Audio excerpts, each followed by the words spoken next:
Alejandro Galán ne sera plus jamais numéro 1 mondial, à moins qu'il ne fasse ce choix radical. Allez viens, je t'explique. Ale Galán, c'est un des joueurs les plus talentueux de la planète. Sur le toit du monde pendant plusieurs années, il court maintenant après un seul objectif, celui de reconquérir son trône. En 2024, il a pris la décision de s'associer avec Fede Chingoto, le métronome argentin, défenseur infatigable, le joueur de droite par excellence. Un duo équilibré et complémentaire, mais est-ce suffisant pour aller chercher la place de numéro 1 ? Depuis le début de leur union, Chingalan, comme on les surnomme, ont prouvé qu'ils pouvaient battre n'importe qui. Mais ce qui nous intéresse, c'est plutôt les confrontations avec la paire numéro 1, Coelho Tapia. Et le résultat est assez net. 17 matchs disputés entre les deux équipes et seulement 5 victoires pour la paire Chingoto-Galán.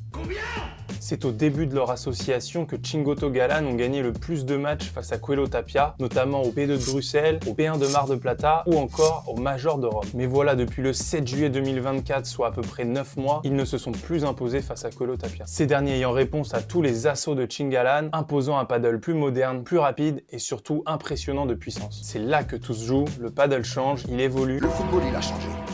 Et c'est l'attaque qui prend le dessus. Dans ce contexte, pour redevenir numéro 1 mondial, Galán a peut-être besoin de quelque chose en plus. Et si Galán avait besoin d'un gaucher, d'un jeune, d'un attaquant, d'un joueur capable de faire exploser tous les schémas?